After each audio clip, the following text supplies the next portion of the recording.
All right, guys, welcome.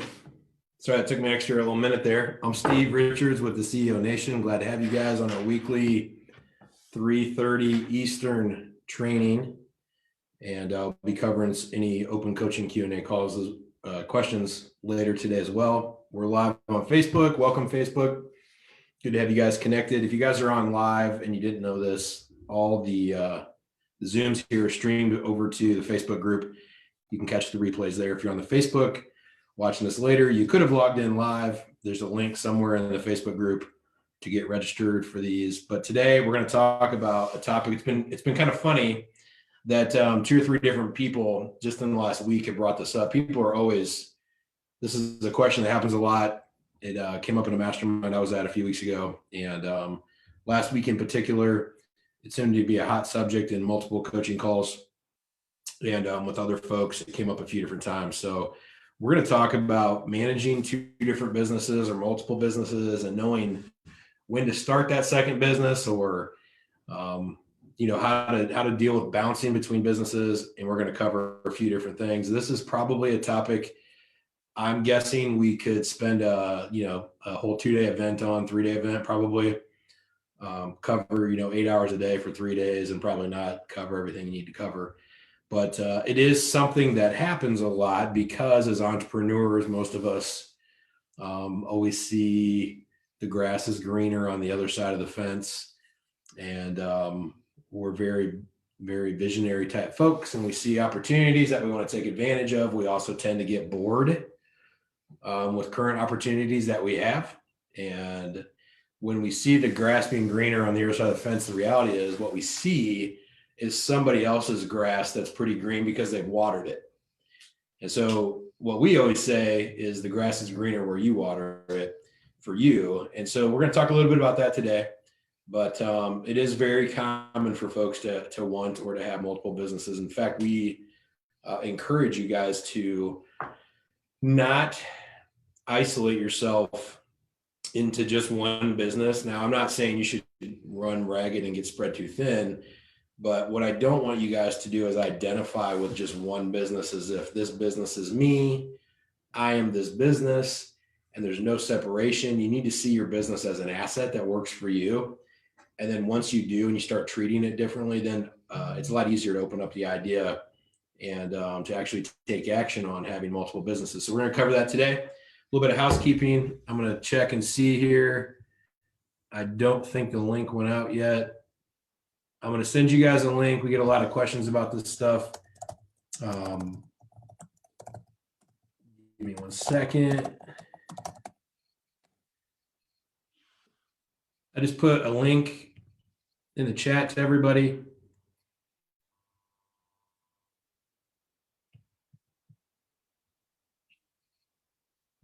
That was weird. My screen blacked out. Hopefully you guys can still hear me okay. It looks like maybe my connection's a little slow. But there we go. Unplug from our screen. Hopefully that's good. Chat in if you guys are having trouble hearing me or I'm all choppy. Let me know.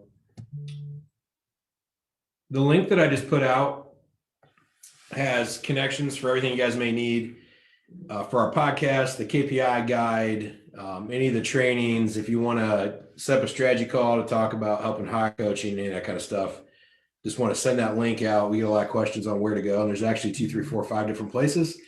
Even if you want to connect on social media, whatever, all that stuff is in that link. So we can get that out of the way. So let's talk about this for today. So we're going to cover a topic that I think everyone will run into if they haven't already. But again, as I mentioned, we're going to talk about managing multiple businesses. And so the number one thing that I want to start with, and if you guys can chat in, I see a handful of new faces here. And what's up to the regulars? I see you guys here too. Let me know if you guys have multiple businesses or you're thinking about it or you're in the middle of trying to do it. Let me know where you guys are at. Some of you guys, I actually see a couple of coaching students there. I know what you guys are doing, and you guys can't start extra businesses. No, I'm just kidding. So the first thing that I want to talk about is just this idea of, like I said a minute ago, about looking at your business as an asset. because so many of us, and I say this a lot, this kind of the purpose behind the CEO Nation is that most people think they own a business, really just own a job. Sometimes they're pretty cool jobs where we make really good money and we don't have to work super, super hard, but it's still a job, meaning that you're trading your time for dollars. Even if you've got helpers and employees, even if you've got revenue and clients and websites and all these things, if you don't have systems and processes that operate a business model that is consistent, reliable, profitable, and repeatable, right? Now we know that things change over time, but your system needs to have, your business process needs to have systems for monitoring things that are changing, right? So your business can actually, like AI, like artificial intelligence, it can self-correct over time. But if you don't have those kinds of systems and processes in place that operate a consistent, repeatable, profitable business model, and then employ a team of people to do that, whether you're there or not, you don't own a 100% true business. Now, there are different levels to the game, right? That we all would understand this concept, I think. Now, it doesn't mean that you don't own a business. When I say you just own a job, that's just kind of a harsh way of saying you're somewhere between self-employed hustler and business owning CEO. And quite frankly, some CEOs, the divorce rate, the heart attack rate, I mean, CEO, I don't know if that's the best seat. The business owner, most CEOs, many CEOs, like especially in the bigger corporations, don't own a business. They're hired by the business to operate the business.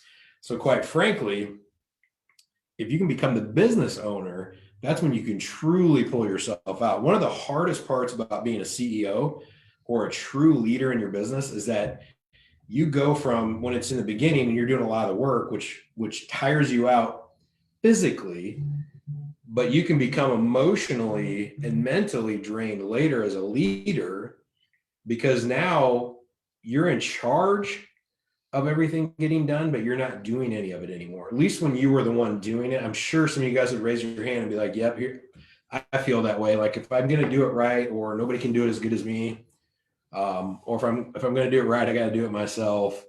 And so many of us have been in that boat, and it takes a lot of extra time and effort to bottle up whatever's inside of you, that magic, right? And boil that down into some kind of systems and processes. And hopefully you can use some kind of filtering criteria to hire the right people and put them in the right seat so they're actually being trained and managed correctly and comped. But that whole process is very, very difficult to do it at a high level for a long period of time. And so as we turn and become deeper and deeper into leadership, we start to realize that some of the best leadership, let me say it this way, the best leadership skill set there is understanding what it took to become a leader and learning how to teach that to other people. Now, you can't start there with your employees, but if we're going to get down here in a minute, we're going to come back to the main topic of owning and managing multiple businesses. But within your organization, you've got to become a leader. And the number one thing you have to do is understand the path that you went on to become a leader. You start with doing. So if you guys are writing stuff down, here's probably an important progression, some notes to take. We all start with doing the business. Later, we move to managing the business. And eventually we move to leading the business, or that, at least that's the progression most of you guys want to be on, or you're partially on to some degree.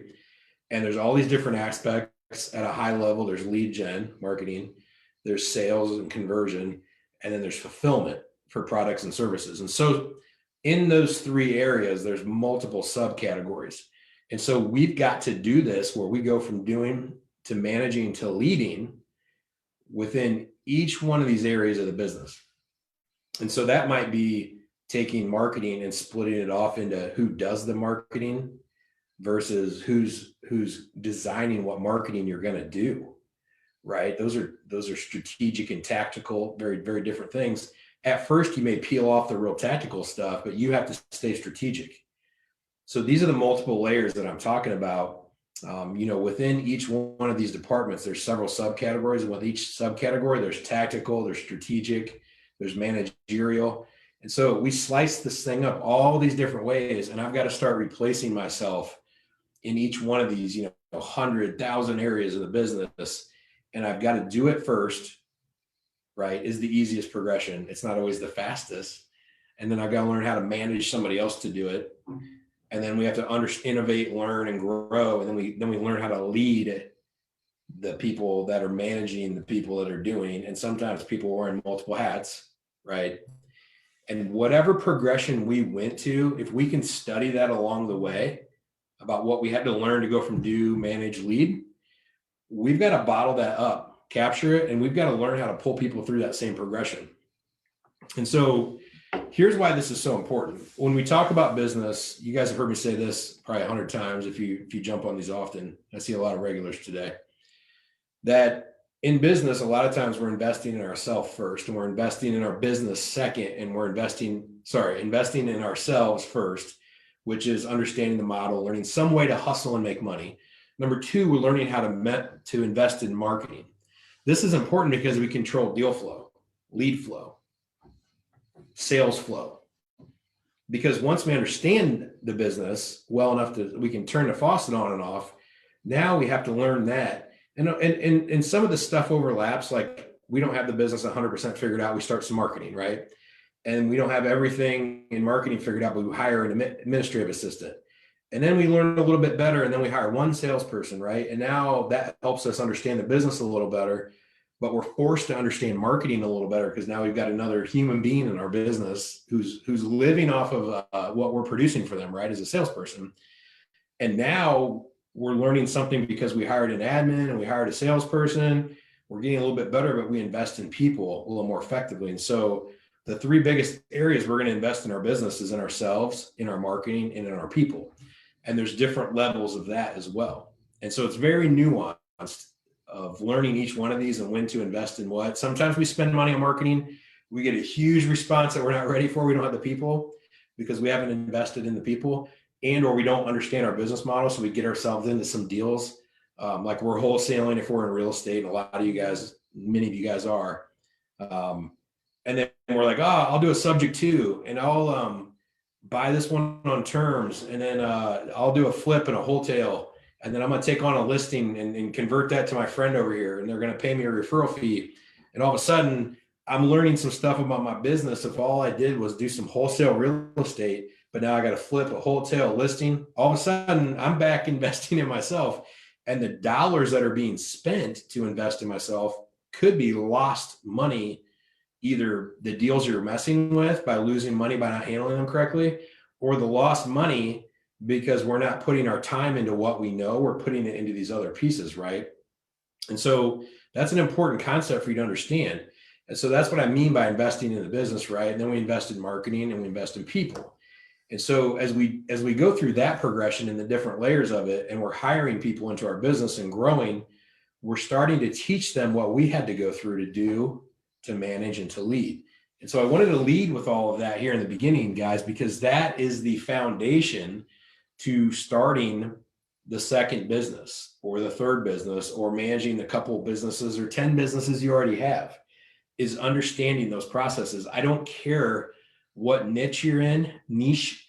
I don't care what part of the market. I don't care what part of the country you're in. Of course, there's nuances to all that. I don't care how old you are. There is nothing that is so unique about your situation that we can't figure out what's going on in your business. So many people are like, well, my situation is different. My market is different, right? That's not really, yes, everything's a little different, right?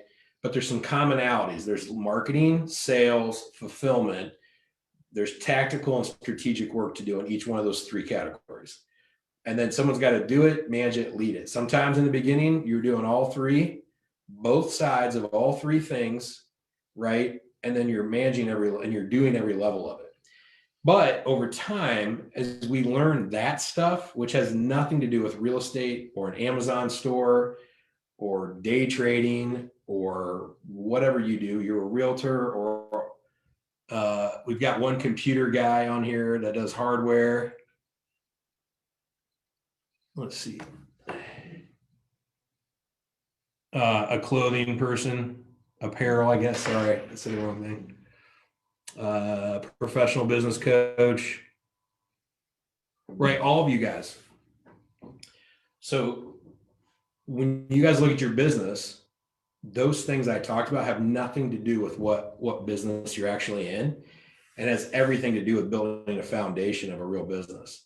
And so until you have a foundation in your real business, every time you spend every minute, every hour you spend, or every dollar you take from your core business before it's figured out and put it towards a second business, just realize that you're taking time away from mastering your craft, which is investing in yourself, your business model, investing in and understanding marketing, or investing in and building teams, right? And so it's never perfect and it's never ready.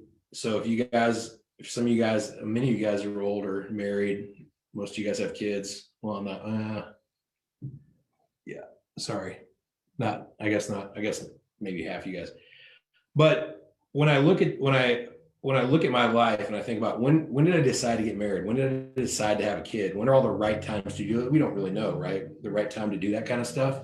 Business is a little bit the same way. We're probably all going to jump a little too early, or we're going to be frustrated that we waited a little too late, and we're going to feel like we're behind the 8 ball. The reality is, whenever we jump, we'll probably think it was late at some points when when things are going well, we wish we would have started earlier. And then when things aren't going well, we might think, well, we jumped too soon, right? So a lot of that's just perspective. But the reality is, we've got to be able to build a foundation in our core business. Let me tell you guys this. So your business is designed to give you time and money, right? And influence and other things, connections and authority and things like that. But most of us have a business to try to give us time and money so that we have the ability to go have the life we want to have with our family. And so you guys have heard me talk about this a lot, that your big why can't be your family. It can be what you want to do for and with your family, when, how, and why, right? The exact vacations, or the exact, retirement funds, or the house have your family grow up in, or the cars you drive, or where they go to school, what you eat, right? The experiences you have together. Those are the actual like deep level why, is like, this is the life I want. And so when I figure that out, I know I need a certain amount of money to do it, and I need a certain amount of time. I need the time to get away from my business. And so when I make profit in my business, the money that I'm making allows me to buy my time back, because I can put more money into marketing and people. And actually, it's kind of again, like AI, like machine learning, like I was talking about a minute ago. When I hire the right people and we have the right business model, it actually learns itself and gets better once it's rolling, because the people, instead of you doing 5 jobs that need to be done in your business, 20% of your time, you're spread thin. When you hire 5 different people who 100% own each one of those 5 jobs, and by the way, they're really excited and they buy in the vision, so really they 110% own it, the magnification of that is amazing. And so they'll actually learn stuff that you would have never learned, which actually makes your business model better. And so things get better at some point. There's a tipping point where you've got to manage and lead everybody correctly. But if you set up the foundation correctly, that kind of thing can happen. Versus, I was just talking to somebody the other day about a big real estate guy. He's actually a guru. He was tracking towards $10 million this year in his real estate business, and or last year, and the whole thing collapsed. It's done. It literally, he stepped out, started 2 or 3 other businesses, and had a big coaching program, and like he just got really busy with a lot of different things, but he didn't have the right foundation set up. And so the guys he put in place ran that into the ground. I mean, it is literally done and over with. It's incredible. It was one of the more sexy businesses that I've seen grow over the last few years. I was really impressed from the outside looking in. And all that has to do with the fact that they just didn't have a way for when things started going bad. There weren't metrics that were bubbling up quick enough to the right people to say the right things and bring that to the attention of the owner. And so that's what's really scary about starting a second business, right? Is that you can take the one thing that's been working or funding your lifestyle, and the bar isn't like, oh, I started a second business and failed, I'll just go back to the first. Bar is not the wrong word. The basement, right? The downside, the worst case scenario isn't that this new business fails, I just go back to the first one. It's that the new business doesn't work, and it cannibalizes the first business and all of it fails, right? That's what's at risk. So it's really important to have a foundation in place. And the best part, and write this down, guys, you guys are taking notes. The most important part is to understand the metrics in your business, because that will set you free. That allows you to run off and do something else, even if the other business isn't perfect yet. But when you understand your numbers, you can create budgets and you can have expectations and you can correctly staff. And then you can watch daily metrics being captured. And then on a weekly basis, dive in for an hour and look at where everything's at. You should be able to, once you know your metrics, even if you haven't been tracking them for a long time, once you understand the formulas behind the numbers that you do want to track in your business, you should be able to go back at least 3, but probably 6, sometimes even 12 months and partially recreate the numbers to the point where you can understand the assumptions in your business. And the assumptions, and this is like the secret sauce. This is another thing you guys want to write down if you're taking notes. If you haven't seen our KPI training, you need to do it, because this is like the secret sauce of business, in my opinion, is that the main metric most people watch is your checking account balance. It's like the one number everybody watches. And it is such a lagging indicator. Like, it's showing you where you're at now with cash, but all the things that caused you to be there are done, gone, and over with. Like, that ship has sailed by the time you can look in there, right? And if you don't have a forward looking or a current, like, day-to-day set of metrics called leading indicators that you're watching, that are activities. The leading indicators are activities that drive the back lagging results, right? So leading indicators are activities, lagging indicators are results. And so we've got to flip the script to where we have the right numbers on the activities. But here's what's cool. Once we have enough data, we can literally divide the activities by the results, divide these bigger numbers by the smaller numbers, and we get percentages. Those are ratios, like the amount of sales pitches I have to make to get a deal or to land a client. I divide the number of clients by the number of pitches, and it gives me some kind of rate. Well, that's my conversion rate in sales. How much money I spend to get a response, I divide that. That's my response rate, right? Or how many I send, to get this as my response rate, but my cost per response. And then depending on what market you're in, responses go to leads or leads go to qualified leads. There's probably some kind of vetting out or some kind of pitching process to a lead. And then there's potentially follow-up. There's all these things you're doing, right? But the bigger number in each scenario is the activity that leads to a result. And when you divide those, you start to get ratios. And you can get the individual cost or the amount of activity that needs to be done to drive a certain lagging result. Then I can track my time and understand how long things take in my business. Now I'm getting somewhere. I can literally start to manage 2, 3, 4, 5 different businesses if I want, if I can get to this level of business where I understand the leading indicators that drive the leading activities drive the lagging results. And the math, when I divide those numbers, those ratios give me something to look at a high level. I can look at 5 to 10 ratios. I can look at spend, and I can look at back end results, and then I can look at the ratios, 5 to 10 of those by dividing everything.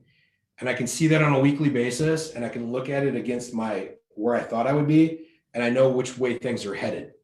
That's how I can go do something else for an entire day and then come back the next day and look at a report and understand what's happening in my business. Now, I'm going to say 2 other things. And guys, by the way, I got another like maybe 10, 15 minutes on this topic, and then I'll do some Q&A, but ask a question at any time. Just use the chat or the Q&A. I want you guys to think of this. When you are starting your first business, that's kind of your second opportunity. Your first order of business is probably your day job, if you're the breadwinner or a significant contributor to the breadwinner in your family. So this happens all the time too, where people derail their best source of income, which is probably your current day job or whatever you're doing, or your core business or whatever. People derail that by trying to start something new. So you've got to be able to, I'm just speaking to those of you that have a day job right now. You've got to do the same thing where you've got to understand, what are the minimum expectations of my day job? How long does that stuff take? What activities do I do that drive the results? Look for inefficiencies. Like, do you stand around the water cooler? Do you take a lunch every day with people? Can you start skipping that? And by the way, lunchtime in corporate world, when everyone's gone from the office, is literally the time to get anything done. It's to show up 30 to 60 minutes before anyone else is there. It's to skip lunch, and then you stay 30 minutes after people leave, 30 to 60 minutes after. By the way, you can miss rush hour by doing that, and you can not gain as much weight as me and save some money by skipping lunch too. So you've got to understand that and put that extra effort into the foundation, even if that's a day job right now, because most people, especially if you're if you make pretty decent money at your current business or your current day job, the reality again is your best return on investment is probably that, if you have any control over it. Now, if you're a salary position and there's no bonus, commission, no growth, maybe that's a different story. But again, a lot of people who are doing really well in their day jobs do have some kind of variable comp. So I would just consider that. Now, that being said, there is another little catch here. Some folks get the golden handcuffs, right? Where the business comes and you're trying to launch your business, you're trying to get rolling, and then your day job comes to you and says, hey guys, or hey man, hey girl, listen, I got a promotion.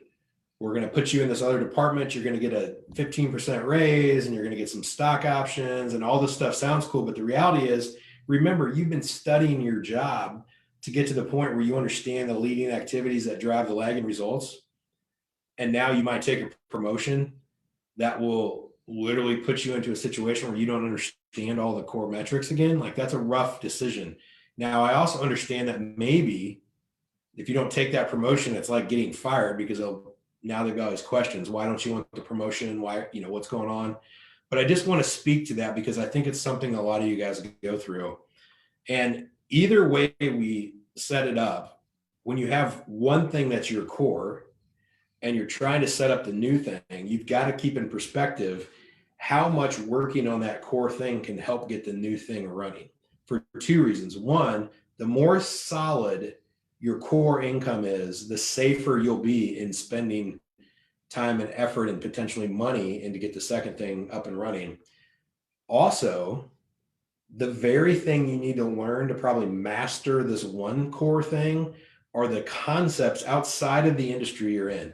But those concepts of doing, managing, leading, understanding metrics, understanding ratios, understanding marketing, understanding fulfillment and sales, these things that you have to master in this one core piece, if that is a business for you, to move on to the second, it'll behoove you to spend more time here, and then move to the second thing with a deeper level of structure and organization. And so when you start to do that from the beginning, you'll put things into play that you didn't have in the other business, which would be things like, again, the leading metrics, the lagging metrics, the ratios, understanding all those foundational pieces. You'll go into a business, you'll get it up and running much faster. So two other things I want to touch on, and then I'll open up for Q&A if you guys have anything. Let me see.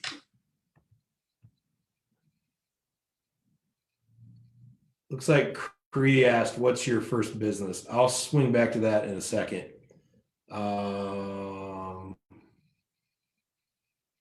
Yeah, cool. Thanks. Appreciate that. Okay. All right. So there are two things I wanted to cover really quickly in managing a couple different businesses. Number one, outside of what we already talked about, the next thing that I want to cover is just understanding how important it is to keep things separate. This is going to sound a little contradictory, but I want you guys to follow me here. So number one is, you've got to set it up so that it's on its own P&L, profit and loss statement. It's got its own business planning, its own resources. And if you're going to share resources, which you're a shared resource, by the way, because you're going to spend time in both. But if you're going to do that, you have to meticulously track how that person's making money and where they're spending their time. And you need to proportionally take care of that, right? So if you take an employee and say, hey, I want you to work on both these things for me, just realize that you're not getting a true sense of either one of the businesses if they're bouncing around and not tracking how much time they work in either business. Now, I'm not asking you forever to track every minute somebody works, but in general, in the beginning, you say, hey, I don't want to give you too much to do, but I'm excited because you're going to help me with this new opportunity. But we really need to track this so it doesn't mess either one of us up. So just, hey, on an hourly basis, just jot down, out of an hour, what percentage went to whichever business out of these two businesses, and rough in one sentence about what you did, and just turn that thing in. And we're going to do that for the next 2 to 4 weeks. And that's going to help me. It's going to help you. It's a safety precaution. So get your people to do that, because most of us probably aren't tracking our people's hours really, really deeply. So it's really important to keep things separate. Don't commingle funds. If you've got to if you don't have credit cards and checkbooks and everything, first, take the money from one business. And I know it causes a tax implication, but I would bring it through you personally to put it into the other one, unless you're going to have this business own that business. And then what I would do is try to group up, and even if it doesn't own it, this would be okay. Again, I'm not an accountant, I'm not a CPA, I'm not an attorney. But an idea would be something more like, well, instead of just throwing some money here and there, plan what you think you might need for a period of time, create a promissory note from one business to the other, and then just dump the whole funds over at one time. That's tied to a promissory note and what the repayment terms are, and just keep track of that so you can back it back out. Okay. It's really important to do that, keep things separate so that you can understand how the business is progressing on its own. So they're not enmeshed enough to the point where you don't know what's working and what's not. Now, here's the contradiction. The other piece of this is that anything you can do to overlap the two businesses, again, without enmeshing things to where it messes it up, but anytime you can be in one place, like, let's just pretend this is a bad example, but let's pretend I was going to talk about building rapport in sales and gaining trust. And I may have different sales in one company versus the other, but I can have my salespeople there at the same time, and I can be talking about sales to both sets of people. Maybe I can invest in buying a data list for marketing that I'm going to take the cost 50% here and 50% there, or 70% to the core business, bill 30% of it to the other business, whatever the case may be. Even if it's 100% billed to one business, but that same list I already bought, I can just donate use over to the new business for free. That list is an asset at that business. There's overlap there. And so without muddying the water with where profitability is and what's happening, but anything you can do to overlap, which is like a lot of you guys are in real estate, anything I can do to put marketing out to bring deals in that maybe some I'm going to wholesale, some I'm going to flip, and some I want as rentals. And I've got a wholesale business, a rental business, maybe I've got a note seller finance business, I got my wholesale business, but anything I can do to where the wholesale business potentially, which is a lot of ordinary income, maybe I can spend a lot of that income that comes into the business, the revenue, into the marketing to generate deals for the other entities, right? So I want you guys to keep those two things in mind and understand that anything you can do, the way I like to put it, is stacking the deck in your favor, so that it's not a totally new business and you totally have no idea what you're doing and you've got no overlapping resources, right? Like, that stacks the deck against you, makes it more difficult. So those are most of what I wanted to cover, at least at a super high level, that at the end of the day, being able to run multiple businesses is all about the basics and the fundamentals. And many times we need to step back and put a little more effort into the core thing we have to grow that a little bit more, or learn a little bit more, or just get it a little bit more shored up so that we can divert some of our attention. And we're going to be very focused on that attention we divert over to this other thing. We're going to keep them very separate. We're going to look for overlapping, synergy, right? And then back to the first thing I said was that we've also got to look at ourselves this whole time as an asset. Look at our businesses this whole time as an asset, so that we as people are just people. And our value has nothing to do with our business as a person. Our value is just because we are. You guys are great just because you are who you are. But your business is just one asset that you have, and you may have multiple assets, and those assets should be here to serve you. So, all right, guys, I'm trying to look through Facebook. It's delayed on my phone here. I don't see any questions coming in. Who's got some questions? Anybody want to cover anything? You guys got the link there if you need something from us. Some of you guys have met Bobby on our team. He's been running some strategy calls. He's been doing some things and connecting and helping. So he's always out there if you guys need. He's at support@theceonation.com if you want to email him. That's support@theceonation. Again, theceonation.com/links has all the different links you may ever want. It's good having you guys. If anybody has any questions, hit me with them real quick. Open field. Soon I'll give you guys a tour. I think it's kind of, there's one little room back there. My office is actually back behind down that hallway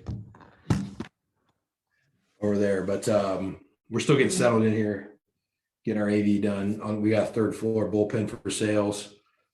Basement, I think we're going to convert to media room with the backdrops and setup so I can be doing the podcasts and stuff like this down there. But yeah, if you guys are in town, would love to have you guys swing by and connect. I see a few of you that are here in Indy. What's up, Jim, by the way? Got to come on my webinar so we can talk, huh? Hey, Alencia. Good to see you here. And Mr. Moeller, star of our last week. Cree, good having you. John, you as well. Got a couple callers here. I don't know your phone number. Sorry, the guys that are called in or gals.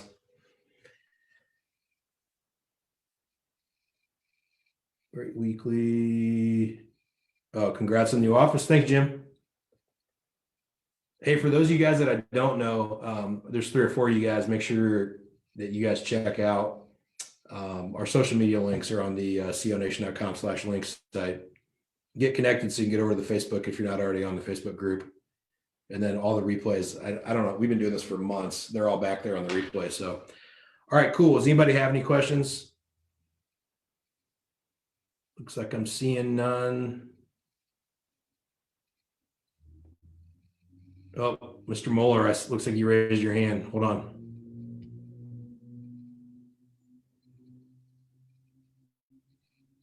That's so studious of you. Raise your hand. Hey, Steve, how you doing? I'm Good. driving. I wasn't sure exactly how I need to get a question. I mean,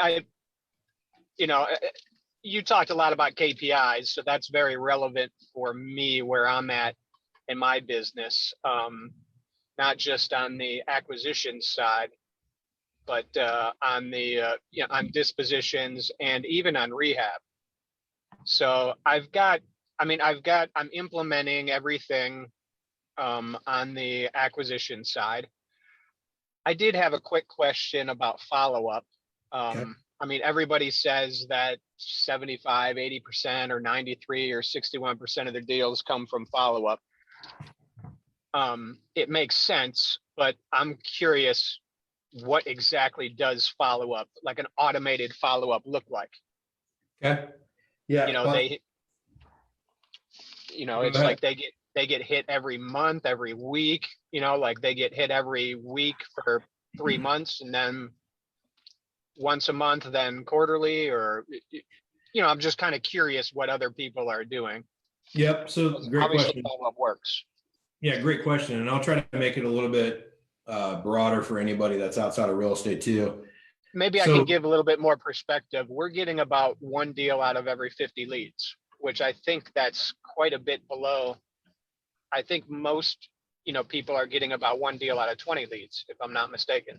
Well, so we're talking very specific in real estate right now, but it depends on your list. And if it's cold calling and texting, that's not that bad. You're not double. Okay. So direct mail is always going to be lower. Okay. But cold outreach to a bigger list. I mean, think about it's just easier to get a response when you're cold calling someone's house and they accidentally answer. right? Yep. And they're like, oh, no, thanks. Or when you text someone and they're like, who is this? They're not, but like in direct mail, nobody accidentally calls the phone number. Hey, Yeah. sorry, I dropped my phone and it called you. Like, I'm sorry. Yeah. So, Yeah. so just by nature or pay per click, no, somebody may accidentally click on your ad, but they had to type Direct something very response. Yeah. specific in to land there. So pay per click, direct mail, things like that are always going to be less leads. So you always got to make sure you're comparing apples to apples when people talk. But when you're in the phone book, basically, and you're just like, I'll pick this number, and you randomly text or call and they pick up or respond. Yep. Those are really leads. And when they are, you're probably like kind of talking them into responding because you're like, hey, sure you don't want an offer? Hey, we pay cash, close quick. And then they're like, nah, never mind. So Yeah. they're just going to be less motivated. So I don't think you're that far off. But let me answer your other question, which is more general, I think, for a lot of people. So in a perfect world, you would track two things about every single lead. Three things: the list they came from, or where they came from, the campaign, the channel they came in on, and then you would track the level they got to in your sales process. So what I mean by that is, like, if they're in bankruptcy, or say they're in pre-foreclosure and they came in off of a Google pay-per-click ad and you made an offer on their house and it was declined because it was too low. Well, that person needs followed up with quickly because their foreclosure is impending. They were Googling to find you, right? And you got all the way, probably looked at the house, took pictures, and made an offer. So you evaluated the house. So like that lead is different than you just said, hey, this person's over the age of 60 and they've owned their house for 10 years. I'm going to cold call them, and they answer and say, yeah, maybe I would sell. And then you can't ever get a hold of them again after that. They say, call me back to schedule an appointment next week. And then you don't hear from them. Like most people get all caught up in figuring out what to do. And so the number one best thing you can do is dump everybody into a catch-all where they just get hit, once every week or so for a little while. And then it's once every month for a little while. And then it would vary between a phone call, a text, or an email, whatever you can. It's always important to try to ask, is this a cell phone? Do you text? Is that okay? Hey, can I get your email? Especially in real estate, Ryan, you say something like, hey, when and if we get to the point to make an offer, we usually send those electronically. Can I get your email now? Do that at the beginning because it gives you more ways to follow up with them later. So you always want to try to get that stuff early, but just dumping everybody into something. And so who cares if they're like, look, you just called me last week. Why are you calling me again? At least they called you back and said, why are you calling me again? Right? You're on the phone with them again. The reality is a lot of us don't do enough rather than too much. But I'd rather that. The Holy Grail would be, well, look, this is this kind of lead type from this source, and this is how far we got into our pipeline. Like you would, like someone who goes through the whole thing and they just change their mind at the end and say, well, I'm going to rent the house out. Never mind. You might want to hit them a couple times for the next month and be like, hey, I just wanted to make sure you didn't change your mind. And then you might not follow up with them for 6 months. Yep. Right. Versus any other random person, probably want to hit them once a week for like 4 to 6 weeks.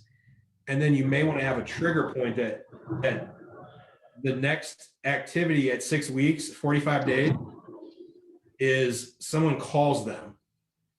And then you either put them into short-term or long-term follow-up at that point, or they come back into the lead flow, or they go into like hit them up in 3 to 6 months.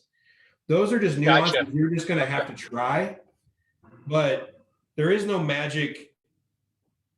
There's no. Yeah, magic. I figured there wasn't a magic. I figured people just kind of tinker with it and see what works, and then they start. It's a progression where they just keep adding little wrinkles to it. Yeah, the keys of what I said were ask for cell phones and emails early, like when they're still willing to tell you anything. When in the very beginning, before you say anything that turns them off or changes their mind, get that information then. That's really important. Gotcha. In follow-up is to always ask for an email. Hey, what's the address? Okay, cool. Let me get some information. What's the address of the property you're calling about? Okay, awesome. Hey, is this the best phone to call you back? Oh, is this a cell phone? Oh, do you have a cell phone you can put? Oh, okay. What's your email? I just want to complete our file here before we, in case we get disconnected. Get as much of that as you can get in the first beginning of the conversation, the better, because they're more willing to give it to you and it gives you more ways to get a hold of them later. And then secondly, typically once you're working someone, if there's any chance, I would keep them assigned to salespeople. But when the salesperson is like, look, I've exhausted my efforts, teach them an internal process that when they unassign a lead, they also add it to a follow-up, which might just be changing the status from assigned to team member to follow-up. And then once a month or once a week, a VA or someone exports everybody who's in quote follow-up status and then drops an RVM to them, shoots a batch of text to them, and then waits a week and then dumps them in your email editor and sends an email to them. And all you're waiting is for someone to call back in, email back or text back on one of those. And then when they do, you're like, oh, I see you in the database. You see that they're inactive. You reactivate them. You put them back into assigned, right? Because they called back in. Yep. So that's the name of the game. And so, yeah, it's going to be 25, 60% of your deals, maybe as high as 75 or 80% of your deals are going to come over time. It's the better you are at follow-up, and it depends on what kind of leads. But a lot of times, like direct mail is really good for priming the pump on future deals, because a lot of those people are more curious when they first call. And then you're the one that, whoever it is breaks them down the first time to tell them you're not going to get what you thought you're going to get. And they're not really ready to hear it until time does its job. And so the last thing I'll tell you, Ryan, on follow-up, it's really important that you train your guys that, especially this is killer for anyone in real estate. And I think we still have quite a handful of people here in real estate.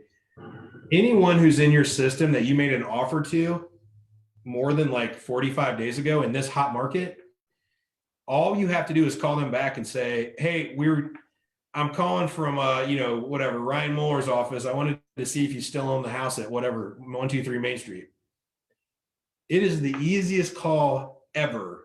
And you can literally say, anytime a person is done with a lead they couldn't get, just create an action item this is the worst case for you. On day 31 days out, when you're unassigning a lead, add an action item for 31 days from now to pop that up to somebody and say, call them. And you call them and say, I just want to see if you still own the house. Because if they did, something's going wrong. Well, did you change your mind on selling it? No. Well, why? Gosh, why would you still have that house? Oh, what do you think you would need to do to sell it? Have you gotten any offers? I mean, what are people saying? Right. Then the conversation is really easy. So at a minimum for you, because you're going to start, I know from knowing you personally, you're going to start doing a lot more marketing. That's your worst case, is ask for more contact info up front. Mm-hmm. And then anytime you guys unassign a lead or you're done, you make an offer, they say no, just get in the habit. Every time you're done with a lead, just mark a 31-day follow-up. Worst case, you probably want to do things before that.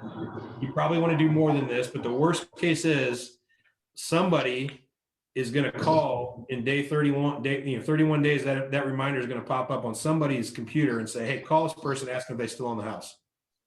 Gotcha. That will help a lot, right? And then seasonally, you can go drop a big email to everybody and drop an RVM to them and spread it over a few days, all your old leads, and just say, hey, we're just calling to check in.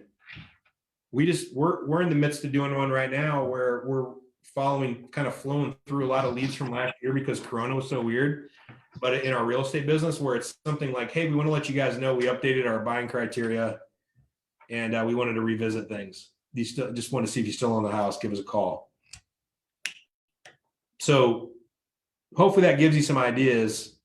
It does. Yeah. No, that's good. And one thing I want to do is I want to track more with rehab. It's not like something where we track stuff on a daily basis, but I want to track how long it takes to do a project. And then we start seeing like, hey, this was only a 15K rehab. Why the heck did it, why did it take 90 days? Yeah, dude, just track. Yeah, I would take some insights from that. Well, this is where you'll get the insight. Sorry, I didn't mean to cut you off, but if you could do this in a spreadsheet or in Podio, like in spreadsheet and create a column, or in Podio you can make a field. But I would track a date for when the date that a lead comes into your system as a potential rehab, the date that you bid it out or whatever your system is, the date that you make an offer, the date that you close on it, the date that you get permits if you do that, whatever the milestones are, put a Gotcha. field in there and don't track, has this been done? Yes or no. Track the date that it happened, because later you can go compare. It's unbelievable, dude. We've done that in our business. I know down to the 10th of a day between when a lead comes in to when it gets qualified, and then how many days it goes to get an offer, and then an offer to acceptance, right, to when it's ready to market to when it gets sold on a B2C, the B2C, and when it closes. And so then you can track any nuance in between, and it all is creating 3 to 5, no more than probably 8 or 10. We kind of went crazy with it, but milestones like the rehab demo, the bid is the budget is created versus or approved or whatever. The day it starts, when demos complete, I don't know, when mechanicals get updated, when painting happens, when flooring, whatever.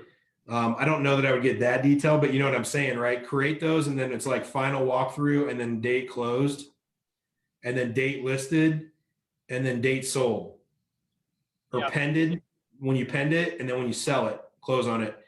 If you track that on every job and you just have one spreadsheet that has address and then like 10-day We columns. have a rehab tracker, so I can add these columns easily. Dude, if you can export that and then pull everything for the last period of time. Yeah. And then all the dates will be in a column when you export it. And then you just do the math. Like I told you before, then you add a column between all these. You just do the math. How many days from this date to this date? And then you sum it up and average it at the bottom over several projects. And it'll tell you all your average timeframes. It'll be eye-opening. And then I have a meeting with my rehab manager on what, kind of what's the next step. And then why is this taking so long? We've got our weekly Monday commitment meetings, and then our KPI meetings on Fridays. So and then trust me, when you put that data in front of them, they're going to be like, if it's in their camp, like, why is this taking 14 days from when we clear a budget to when it starts? And they're going to be like, I don't know. But once they're conscious of it, they're going to start coming to you like, hey, it's not my fault. I looked into it. It looks like we're having trouble doing this or trouble doing it. Like once you're conscious of it, you can actually, once you measure it, you can modify it. That's cool, dude. I'm excited to hear what you do with that, because I love you're speaking my love language. Yeah, I mean, we did more tracking before, and we kind of just got sloppy and lazy with it.